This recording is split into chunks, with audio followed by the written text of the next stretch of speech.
Welcome back to Old World Wednesday, the channel that brings you an Old World update video every single Wednesday. So if you love the Old World and you want to see all the cool information from everything that's new coming from Old World and all of the old things that are coming from Old World, then please do make sure you subscribe and hit that bell button so you don't miss out on any notifications of uploads on the channel. Okay, in today's video, we're going to take a little bit of a dive into the Tamurkhan books. So anyone that doesn't know, Forge World did produce two of these books. One is called the Monstrous Arcanum, and it was full of awesome new big crazy monstrous creatures that Forge World promised to make us. They made a handful of them and then they stopped. In fact, one of them is, for instance, the Rogue Idol from the Orcs. That came from the Monstrous Arcanum book, and there's a whole bunch of other ones. But like I said, not a lot of them got made. A whole host of them have like artwork and rules and stuff, and they're awesome looking. Never came to be. It's a very sad thing. The other thing they did was the Tamurkhan book, which was an incredible campaign book, like the black books for the Horse Heresy, if you're kind of understand what they are and how they work. And they told the story of Tamurkhan. This is Tamurkhan, and as you can see, it is a giant figure, and basically it represents a Nurgle ogre riding around on top of a giant Nurgle toad dragon, and it was basically the scourge of the kind of empire coming down from the north, crashing into Nuln and causing all sorts of havoc. The interesting thing about Tamurkhan is Tamurkhan isn't this actual model. Tamurkhan is like a parasitic worm. So think, if you know what Stargate is, Tamurkhan was basically a ghoul. So the idea was, in the book, there was 3 different hosts that he could take, and he would fight them, and he would either get defeated, and then he would jump to the next host and get to the most powerful, the most powerful. Well, the most powerful host he could find was a giant ogre tyrant, which is what they decided to base the model on top of. And he was very cool. So how do you fight this model? How do you fight this in the Empire? Alyssa von Draken sent out her champion, which is Theodore Bruckner. So this is the first demigryph model that we ever had before the plastic demigryphs ever dropped. This guy was released, and I did buy him back in the day, and his whole purpose was he was dispatched from Nuln to go and hunt down Tamurkhan and slay him. Imagine being sent on a mission like this to kill this. And he went out with utter confidence and decided to go and try and do that himself. And in the book, he does actually succeed. So I've had this miniature for quite a long time, and I've never given it the kind of paint job that it deserves. Its base is all warped and wrecked, and I'm gonna have to crack it off that and see what I can do about fixing it up. And yeah, the goal is by the end of this video, I will finally have my Theodore Bruckner miniature fully painted, restored, and on the battlefield. What I'm actually going to do is I'm gonna upscale his base a little bit, so he's on the same size base that the Empire General on Griffin is, and that's what I'll use him for in my Empire army, because obviously there's no miniature to represent this right now. I think that's the best choice. I'm using this guy as a general for my Empire army. So without further ado, that's enough kind of ranting. Let's dive in and get working on this awesome miniature. I thought I would very quickly go through just, there's this beautiful piece of artwork which has the last version of Tamurkhan, the last kind of host that he had. And as you can see, the slime trail, and this is actually Tamurkhan, the kind of Nurgle worm that has left his host. And then he moves over to Bubulus, the toad dragon. So yeah, very cool model, very cool lore. The book is, as a whole, is all in this like really nice yellowed like papyrusy style paper, and it's just so cool. Can I have a Chaos Siege giant back, please? Can I have this model back, please? Maybe. I also wanted to share with you what Theodore Bruckner is meant to look like in the lore. This is the artwork for him. And as you can see, he is utterly, utterly beautiful. There's a whole host of actual story about him, which is really cool, but his full title is Theodore Bruckner, the Hand of Judgment, the Titan Headsman, Champion of Nuln. If that's not metal, I don't know what is. I also have this book to thank for giving me the Marienburg class battle land ship, which is this beautiful thing. It's one of my favorite things, it is my favorite thing that has ever come out for Empire, and I am very lucky to be an owner of an original actual one. So this is the book I have to thank for that being in existence. Okay, as you can see, my Theodore Bruckner model is in a sad and sorry state. He has been painted to this standard about 15 years ago and has been just left abandoned. I was kind of a bit too fearful to continue him. I wasn't really happy with the results that I was going to get. I didn't really know where I was going to go, and I just chickened out. He also broke. I lost the bottom half of the handle for his lance, which is a bit of a pain in the backside, so I'll have to try and fix and repair that. I'm also going to swap out his base. As you can see, the base that he's on is incredibly badly warped, which is awful. I'm going to be switching to an MDF base. I'm doing all my old world on MDF bases. I just think they look really nice as a unit all together. It's all the same like height and stuff. Looks really cool. And in case you hadn't noticed, I am going to be throwing this beautiful Theodore Bruckner model on a larger larger base. I'm going to be going by a 60 by 100 millimeter base, which is the same size an Empire General on Imperial Griffin is mounted on. So the large model. So that's basically what I'm going to have to count this guy in. I know he doesn't have wings, but he's a big, cool, standout miniature. I don't think many people are going to have an issue if I decide to use him as that. He's too big to count as just a standard Demigryph Knight. There is no option to take a character on Demigryph. So unfortunately, the only way that I can really ever use him and put him on the tabletop is by doing this. I'm happy to do that. I think he's a big, bombastic model and he deserves the attention. So being the general of a force, I think works. I reached for some spare sprues I had from some of the Cities of Sigmar models. I ended up taking part of the bottom of a banner pole off because it had a kind of a nice design and a little like pommel bit on the end of it, which I thought would work perfectly for a replacement part for the bottom of the lance. It's a little bit thinner than the bit that's in his hand, which actually works out better because it basically means that it's holding a handle and then it goes down into the hand. It just works better. You'll see when it's painted. Painted two sections, two different colors, and it really does work. So I was glad for that, finding that exact kind of piece and getting that sorted. After I'd kind of cut around all of his feet and removed all the excess material and all the old flashing that I never got rid of, replaced the pommel on his lance, I glued him onto place on his new base. I added a little bit of extra height with some cork. Obviously the cork looks awful right now because it's just a flat piece of cork, so I go in and violently attack it with some clippers to make it look more rock shaped, which I think does work. We'll blend it in a little bit better with some texture paste later on, don't worry. Then I gave the model a spray of black and then a spray of grey sear to give myself a nice starting point for painting this model. I was tempted not to spray it and just try and paint it up from where I was at, but I just really didn't like where it was. And I thought I would look better if I just started from scratch. Now, obviously, this is not a painting tutorial. I don't think a lot of people out there have a Theodore Bruckner left behind in their pile of shame. Some people do, but not enough to warrant me talking about every single pot of paint I use for this. So I'm not going to bother showing them off, whatever. I'm just going to kind of power through the painting side of things with a tan color for the kind of body of him, which I'm kind of going for that like lion skin / fur body color. And then I went for a skeleton style bone color for his beak and face areas. Some dark rich fur, which I applied on. Obviously his goes over his shoulders and it goes down the middle of his chest and a few other areas. So just do make sure you find all of those extra bits of fur tucked around the model. I went for a nice dark gray color for his cape. More kind of like Night of the White Wolf style, a big fur pelt that he has strapped across his back. Like I said in the intro, Theodore Bruckner is an awesome character devised by Forge World, released and sold alongside a whole host of other awesome characters and models that were only available for a dangerously short amount of time, and it was sad.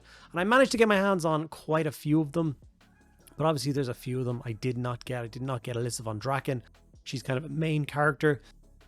I had the privilege of painting one last year, but unfortunately that was for a commission, so then I had to box it up and send it off, which was a very sad time.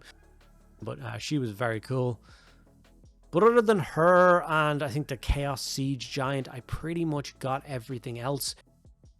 And some of it's in good condition and some of it needs a little bit more TLC. You will notice that I did a series for my Empire Land ship, maybe 2 years ago now, maybe a year and a half ago now, where I did it in I think 3 parts to paint the whole thing up. That obviously comes from this book, and I really did love getting that going. Like, it was in a bag for so many years and it's kind of finished, and now getting Theodore Bruckner finished, it feels really good.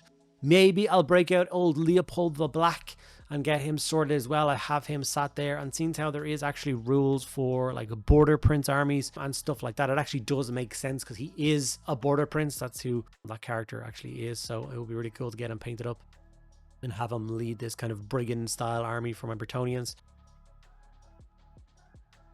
Maybe we'll get that done very soon as well, depending on how well this video does. Obviously, you will have noticed that this is the first video on a whole new channel, but it is by no means the only Old World video I have done. There's hundreds of Old World videos that is on my main channel. So if you really did enjoy this one, you want to check out some of the older catalogs of videos, you will find them over on Mediocre Hobbies channel. Some of them may get ported across at some stage. I'm not entirely sure yet. I know that's going to happen for the New Middle Earth channel. I don't know if we're going to do it for the Old World channel just yet. I don't think so, but we can never be too sure. Okay, I got all the base coats on and I shaded the model. I went for a nice warm skin tone shade for basically all of the natural parts, the lion, pelt fur, and the face and all that. And then I went for a black shade for everything else, the metal armor and all the cloth. And I threw some brown texture paste across his base. When the brown texture paste was dry, I hit it with a dry brush of orange and then a dry brush of bone. And as you can see, it does look really, really cool. Like a rocky, uneven ground, it looks a little bit better. Now, you will notice how the shade and stuff dried on some of the arms. I think this might have been a Trish Morley sculpt. I'm not 100% sure. She is the one that's traditionally done, you know, the tongue sticking out of all monsters. So potentially this demigryph was sculpted by her. But some of the leg kind of sculpt and stuff is a little bit odd and it's a little bit difficult to try and layer. Obviously, we get used to plastic sculpts these days, and like, you know, the musculature is so clean and so smooth, and it's so easy to tell where the highlight on the skin goes and where it doesn't. So with this, I had to push my skills a little bit and try and find the sections where it was supposed to be highlighted and the direction it's meant to be highlighted and what muscle group this is and how that all works. And I think for the most part, I did an okay job. I think doing kind of scratchy highlights across most of it to semi give the appearance of tight cropped fur kind of worked.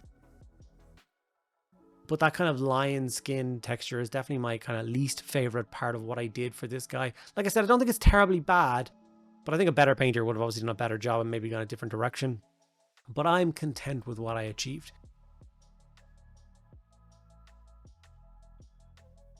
Like I said, we're going to go in with pale colors for the beak and face as well. So that's you Shapty Bone and Screaming Skull, just adding kind of bright colors to his face.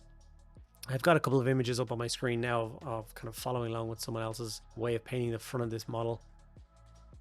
I think previously I wouldn't have done, like, around the eyes would have been the same color as the body, but they painted it the same kind of bone color. So I decided to stick with what they did. It seems to work. It's a little bit bizarre, but what you gonna do? We use some pink colors to highlight the tongue, inner mouth, and I also use those for like the pommel of his sword. And now, because this guy will most likely fight alongside my Dogs of War army, you will notice that I will have thrown on my orange and black scheme onto the parts of the model that actually need a little bit of color. And if you haven't been following along with my Dogs of War series, that's the color scheme that I'm going for, the orange and black. And honestly, if anything gets ported across from the own channel, I would like to do the original, like the playlist of Dogs of War, because I think I'm going to continue that on quite strongly this year and get all those different units built and painted up. And write a list for them with the with those new rules they brought out, which allow me to take these units. But it's going to work. I think this guy's going to look epic. He doesn't really belong in a standard Empire army.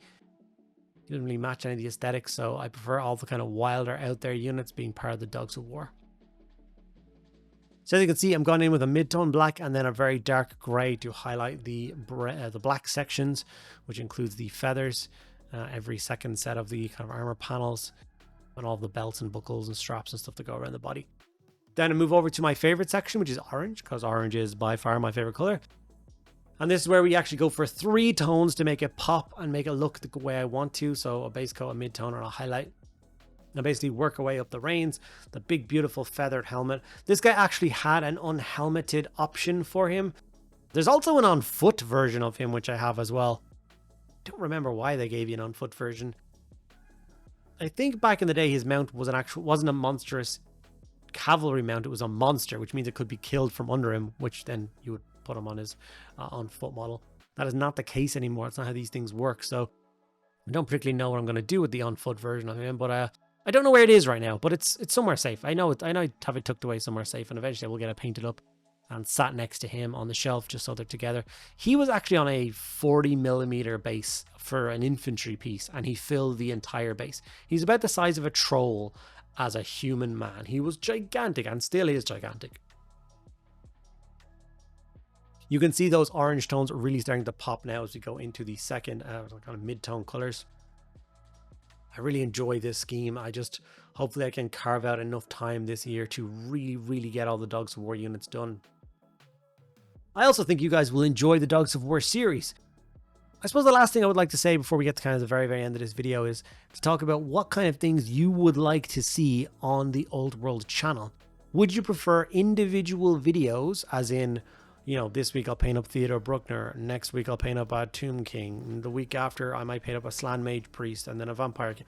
Or would you rather me focus on one series, as in I'm going to do a whole series on Dogs of War, which means for like 3 months, every video will be on that Dogs of War series, and you'll see that army kind of progress more and more. By the end of it, you'll see the whole army done up.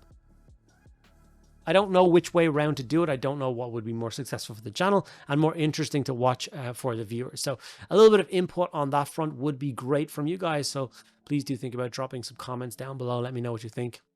And let me know what if either of those two things don't fancy, what would you like to see on the channel, and help me out. Obviously, our crazy goal is to hit 1,000 subscribers by the end of January. We are actually steaming along already. We're past 600 and we haven't even put out a video yet. So thank you guys so much for your support. Anyone who has subscribed before I put out a video. And I'm confident we should get to the 1,000 mark before the end of January. And then obviously we're trying to get monetized well, which means you have 4,000 watch hours, which is quite a lot of watch hours.